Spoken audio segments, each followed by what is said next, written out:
Hello, everyone. Welcome to Briar Haus Writes. I'm Becky Parker, and today my guest is John Compton, who is the current poetry editor for Ghost City Press. He's also written at least seven books, including five chapter books, if I'm not mistaken. So he's an amazing artist. So welcome to our program. Well, thank you for letting me be here. I'm so honored. And I just want to say it's the Ghost City Review, which is connected to Ghost City Press, but I'm not over the books, just the magazine. It gets confusing because the Ghost City is both the same. But I didn't want to be rude. It's yeah, I'm the poetry editor of the magazine. The press is the books, then the review is the magazines. And It's they do yeah. some of your books, right? Ghost City Yeah, Press. Yeah. so they published The Castration of a Minor God, Kevin did. And then after that, he asked me if I wanted to be the poetry editor of the review. And I was like, of course I do. Like, whoa. So, well, you do a very good job with that. Now, tell Well, me, thank you. like, how long have you considered yourself a poet or a writer? Because I know for some, it's like they don't consider it until, way into their career, and others from the minute they put pen to paper. What about you? Oh, I was a poet as soon as I started writing my crappy poems. And I say that with love because they was horrendous. But once I realized what I was doing, I always wanted to be a poet. So and I tell people too, if you're writing poetry, be call yourself a poet. But yeah, so since day one, I didn't get good until about like good until Mhm. about I've been writing for like 20 plus years. I didn't get good until like 10 years ago, where I started getting happier with my poetry and it felt more in tune with my craft. So you felt more at ease with yourself, maybe. Yes. So what kind of poetry do you typically write? And what's your favorite style? A lot of people have form poetry they write, and others write freestyle. So what kind of things that interest you? I write a lot of free verse, free form, but like I do like sonnets. I do like forms and sonnets and haiku and I like form. It's just not my cup of tea because I believe if you can't write it very good, you should practice until you're good, but it's hard. Hmm. Um and I'm and it may sound rude, and I don't mean to be rude, but yeah, I write free form. I have a few sonnets I've published, but yeah, I like all forms because it's really cool like some of them are restricting, and it's cool to try to make sense with the compressedness of a form. What subjects interest you to write about? So I always tell people I write out the dark and keep the good in. The paper can handle the dark, and I have mental health issues, so what little happiness I have, I want to keep it. Right. So a lot of my poetry is dark and about life in general. I just write whatever comes to me. Um, outside, inside, mental health, family, being gay, Hmm. crazy stuff that makes absolutely no sense. I try to write about everything. I try to keep my poems suspenseful in the sense of you never know what's coming next. Do you ever like have a favorite some people that say that their favorite time to write is like our holiday, like Halloween or something like that, because it just really helps them to think about getting out of their comfort zone with writing something else like speculative fiction or writing something like a gory poem or something like that, something they're not normally writing. Like, do you ever get out of your comfort zone and write something that isn't quite your cup of tea? Um, I always I, I always say I try to do it with every single poem, or every book. I try to be different and experiment on stuff. So I try to always broaden my horizon because if you feel like you know everything, then you shouldn't write anymore. My thing is I always want to learn, and I always love learning, and I always enjoy pushing myself. Hmm. So with every manuscript I do, I try to make it different, whether I do or not. is the question, but I always try to push myself because I always love learning and I always love seeing where I can take myself. So when you are writing, like how do you set up? Like you've written books and you've written poetry, like what's your writing process? How does that go Oh, about? I'm the laziest writer out in bed. I do Zoom in bed. I do everything from my bed. My number one rule is always be comfortable. So when I write, on my cell phone. I do everything from my cell phone. I have this tablet, but I got it to write, and then I've written on my cell phone so long it's just weird. Mhm. So now I use it mainly for Zoom or streaming. But I like to write it like around midnight because the world is sleeping and it seems more peaceful and quiet, and I like the dark. And then I lay in bed and I write, but not always. I write whenever my brain tells me to. So just depends. The best times are like when you're driving, when you're in the shower. Those are the best times to write. No, I'm just joking. No, no, I've heard from a couple of writers that they actually get some of their best thoughts either when they're taking a Uh-huh. walk or they're in the car. And so, one writer, I know she is Jenny Flack. She's from Australia. She said that she writes with a recording app. Like she'll be driving, and the recording app will Mhm. be right to her, and then she next to her, and then she'll tell it when she gets home. Then she'll formulate all those weird jumbled thoughts that were on the Uh-huh. recorder. Do you I've find pulled that a sometimes you I do that? I just I pull over. I live in the country, so we have lots of random driveways. I've pulled over before and started writing stuff down, or I've been in the shower and dry my hands off and start writing and stuff. So whenever inspiration finds you, because I have lately I've been very forgetful and I can't remember anything. And so if I try to remember it, then it won't stay.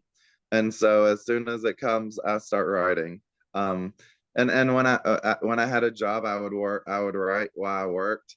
And if anyone had any complaints, I just tell them this is more important than this is. Sorry, I'm a Oh no. poet.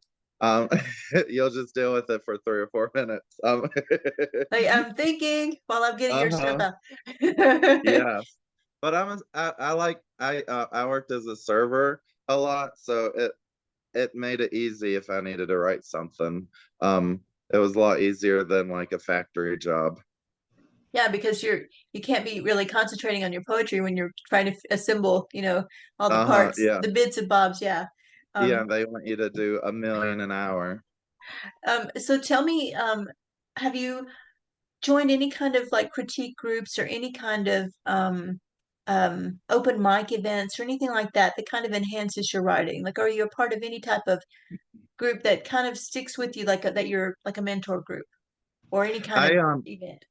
I live in the boondocks, so I don't do, and the only thing I do live in person is AWP, Mhm. because it's the biggest one, and so I figure if I'm gonna go to any of them, it's gonna be that one. But I do a lot of Zoom things, so Zoom readings, Zoom Mhm. interviews, and I really don't. I have friends. I send my poems to friends. I have an editor, Tommy Sheffield, who is superb, and I trust him with all my heart. It's weird because he's learned like how I write, and so he like crawls into my head, and he can and I'll have like a poem and I like it, but there'd be one little issue, and Mhm. like he'll see it, and he'll be like, "Oh, we can do something with this," and I'll be like, "Oh my God, I've been having issues with that."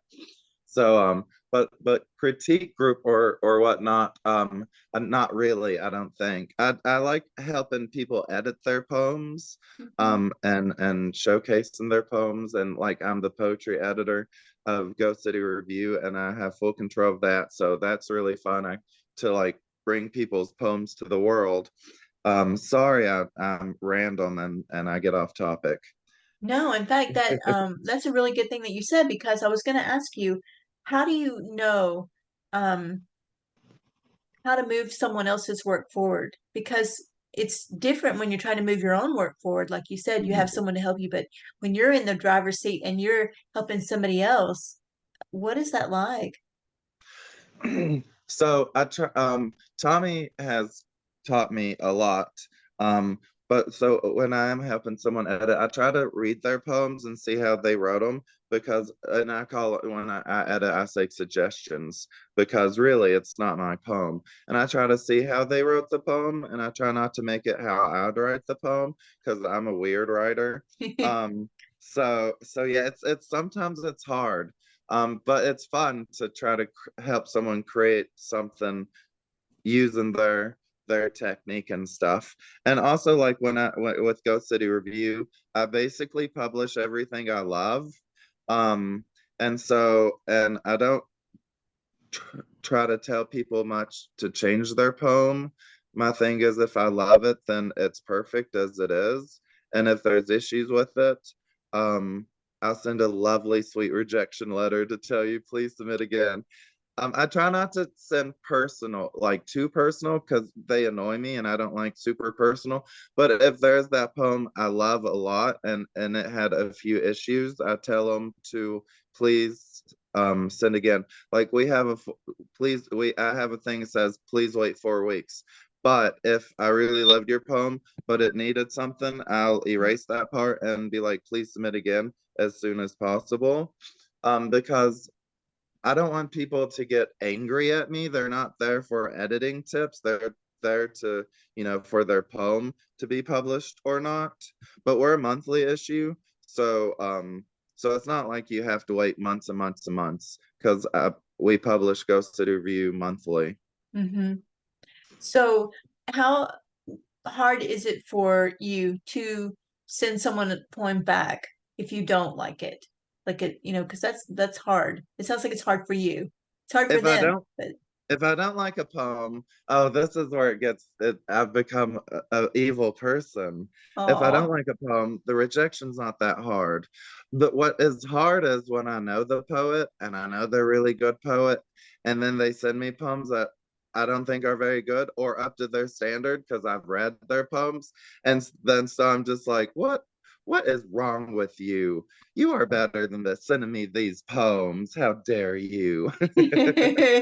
But but when I like a poem, but like there's issues with it, or sometimes I can't publish 100 poems a issue, so I gotta like take some of them out. It is hard. It is hard when I really like a poem and can't use it, or like a poem, and it has a little mistake here or there. And that's how also I try to choose poems instead of rejecting a poem that I really love. I try to find issues with it, so it's a little hmm, easier because it's like, right. well, this one is perfect, in its sense, but this one, maybe they use periods in part of it and don't use periods in another part, and it gets weird looking.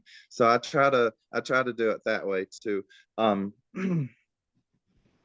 Because you want them to you want some friends in the end, sounds like. Oh yeah, I'm friends with everyone.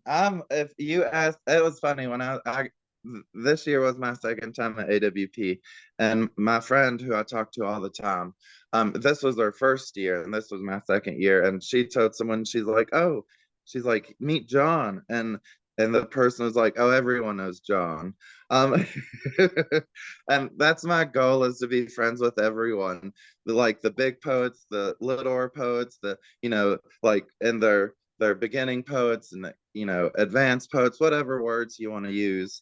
That's I want to be friends with everyone, and I have a lot of friends, and like in poetry community is the word is in there. We should be a community, and that's my goal is to form the biggest, greatest community I can, and I try that a lot, and so I try to know everyone. And then like I like to host readings on Zoom, and so my goal is to get the more established poets with the more smaller indie poets, Hmm.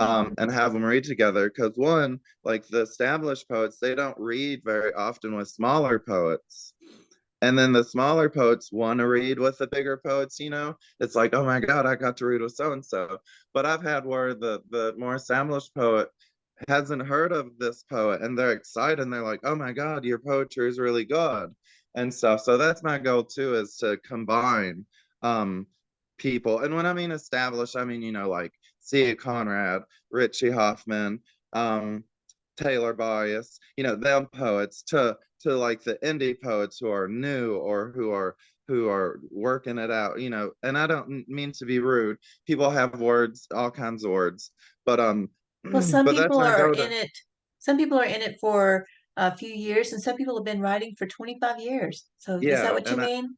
and I want people to be able to have a community and learn about other poets and be able to work with them and read with them and be able to be like, oh, yeah, that. That's a People. wonderful goal. That's that is a wonderful goal, especially every poet that I've ever met has always got their own personality. So trying to get everybody together in community, I wish you Uh-huh. luck with that. Well, thank you. I really do. That is my main goal. That is what I try to do. My cat. Uh-oh. Um, yeah, we have, oh, it's a cute little tuxedo cat. Like I'm gonna be the center of attention. I have four dogs and three cats. So Oh, I always tell everyone dogs and cats are included. Don't try to shun them. It's perfectly okay. Um, oh. because people are like, oh, I gotta let my dog out. I'm like, no, your dog's okay. Um, Yeah, if you watch Briar House Rights at any time on my videos, you're going to see animals going through people's houses while they're trying to talk uh-huh. to me, and it's Yeah. totally fine. So when you aren't writing and busy being a poetry editor, what do you like to do? What are your interests and your hobbies? Sleeping. No. I like movies and music. Like I do a lot of poetry stuff. But like when I don't or I'll listen to music as I do poetry stuff, and I love movies. If I wasn't a poet, I'd definitely be something with movies. I'm obsessed with movies. And I try to watch every movie uh, ever that came out. So movies is a big one for me. And animals. I love animals. I'm really my husband, if I was allowed, I'd have like 50 plus animals, but he won't let me have any more. But every time I see like someone that says this dog or cat needs a good home, I'm like, Josh. He's like, no. Oh, he's having to cut you off. Uh-huh. Uh-huh. But yeah, so movies, music, and animals are what I love. Um, Second to poetry. I have a very serious question for you before I get you to read some of your work for us. Okay, it's very serious. So, if you could have your favorite dessert in any time period or place, what would it be and where would it be? Well, and can I do a two-part question? You sure can. So at home, I'm obsessed with mint ice cream with chocolate chips, the green ice cream with chocolate chips. I love that. But when I was at AWP, we went to this really fancy restaurant and it had tiramisu. And where I'm from, tiramisu is like bread and some whatever. This stuff was totally different. So in part two, that tiramisu that was at that restaurant, which melted in your mouth and it was so delicious, and I'll probably never have it again. But yeah, so either the ice cream or the tiramisu. And where would you have it? Like if you could take that dessert with you, get it in a to-go box, where would you take it? Doesn't have to be on Earth. It could be anywhere in the world, out Um, of this world. well, that's a good question because usually I'd just be like, my bad. But I would like to go to Pluto. Oh. I would have it on Pluto because Pluto gets bullied a lot, because they're like, it is a planet, ain't a planet, it's there, it's here, it's not. So Pluto. Plus it's I love the cold. Sounds like you shoot for the underdog. Um so I'm gonna read poems from this and these my husband has mental health issues, and so in order to deal with it I wrote hate poems. So a few years to come in and see how. We both are learning through the connection of words, though I discover quicker. I break myself off in bits every time I draft a poem. This is my therapeutic session. The blackness which looms like ink slithers off on the page. It lives outside me in this other place. My husband doesn't consider how my mind fractures. His already broken shifts indifferently. I write as if my poems are flashlights and the page is an asylum. Walls tighten like the book closes. And that's that poem. And then I read this one. We stand in an enclosure of war. His bombs are falling stars. Do not make a wish because they're going to hit. Limbs are rockets, rodents on the ground. The cat comes in. They leave bellies way down. That's that poem. I'm not reading very good, am I? Ooh-wee. You're doing good. All right. So this is like when you asked me if I try to do newer stuff. So this was my take at trying to do something I usually don't do. Show them how to grow. Midnight makes me right. Who knows what we can regain in the dark? That blackness reshaping our bodies, rekindling our minds. A deep cleansing. We vomit impurities onto the earth. We dig holes, we bury the poisons, we poke the clots into the ground as smoothed over. And that's that poem. And this one was published in One Art recently, and I love that magazine. It's called Winter Coat and a Half Glimpse of the World. Hmm. Fingers crackle like a frigid bough, and ice blossom sprouts. Summer is my grandmother's voice, asking if I'd like a bowl of chili. Oh, I'm on um I'm on Facebook. You can type in Poet John Compton and that'll bring me up. On Instagram, Poet John Compton, and on Twitter, Poet John Compton. On Facebook, I'm John Compton, but if you type in poet, it usually just brings me up straight away. And I love talking and I'm in your group too. So you can find me there. Yeah, and then so my books, I have like you said, I have a lot of books. But I have a link tree that there's my latest like six that are still available that you can buy, and the link tree is everywhere. It's in my bios. And so I have like 14 books and chapbooks published, I think. Well, I have three fourths coming though. I have my next chapbook comes out from Harbor Editions called Melancholy Arcadia in May. And then my next full-length book, um, which is titled My Husband Holds My Hand Because I May Drift Away and Be Lost Forever in the Vortex of a Crowded Store, comes out in December from Flower Song Press. okay. And then I have another full length that once everything's approved, it'll be out in December 2026. And then I have two more chapbooks at publishers waiting final approval. But yeah, so I have a lot coming out. It It's sounds like your mind exciting. is just constantly going. Yeah, and it's exciting that people believe in me enough to publish me, and also people believe in me enough to buy my books and to like my poetry and enjoy it and stuff. And then I have The Castration of Minor God, which you can buy. It was the one through Ghost City Press. And it came Hmm. out December 2022.